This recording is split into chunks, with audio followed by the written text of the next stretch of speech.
Shalom, je suis Jephté. Aujourd'hui, nous allons parler d'un point et puis nous allons terminer. Nous allons lire dans Apocalypse 5, verset 6, la vision que Yoshanan, que nous appelons Jean, avait eue.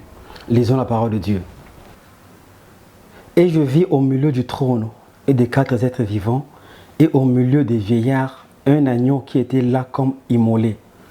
Il avait 7 cornes et 7 yeux, qui sont les 7 esprits de Dieu envoyés par toute la terre.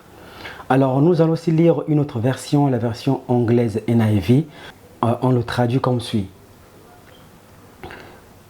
Alors j'ai vu un agneau qui semblait avoir été sacrifié, se tenant au centre du trône, entouré par les 4 êtres vivants et les anciens. L'agneau avait 7 cornes et 7 yeux, qui sont les 7 esprits de Dieu envoyés dans toute la terre. L'agneau avait 7 cornes. Les cornes là, c'est la puissance complète. Et les yeux montrent la connaissance complète. Maintenant, pensez-y.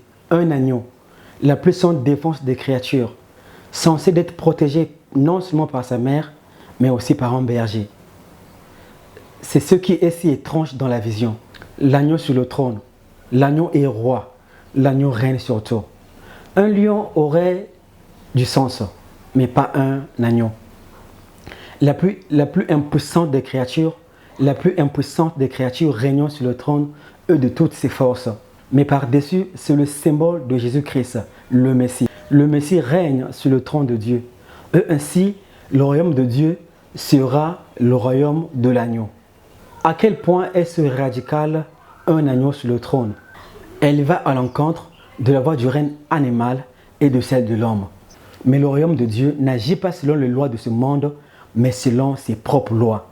Et donc, pour prospérer en Dieu, vous devez apprendre les secrets de ce royaume. Dans le monde, ce sont les forts et les féroces qui dominent, qui dirigent, qui gouvernent.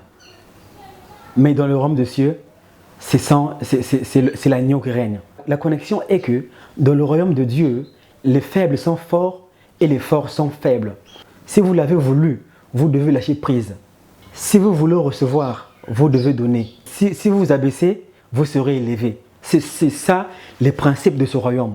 C'est ça les principes de ce royaume. Dans ce message est que nous devrions nous humilier sous la main puissante de Dieu. Lui, à son tour, va nous élever. Il y a un verset dans 1 Pierre 5, 6 que nous allons lire. Le verset dit humiliez-vous donc sous la main puissante de Dieu afin qu'il vous élève au temps convenable. Donc, dans ce royaume, si tu deviens petit, tu deviendras grand. Et si vous mourrez à vous-même, vous retrouverez la vie. Jésus a tout abandonné et a prévalu sur tout et a vaincu le monde entier. Alors, c'est quoi l'enseignement aujourd'hui?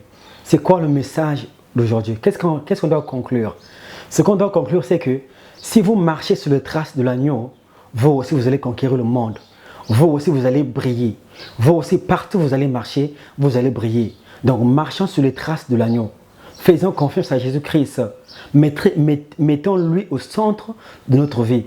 Que nous soyons deuxième, mais que Jésus-Christ prend la première place dans tout ce que nous allons faire, dans tout ce que nous allons entreprendre. Que Jésus-Christ puisse avoir la première place dans notre vie. Car nous sommes le plus radical des royaumes, le royaume de l'agneau.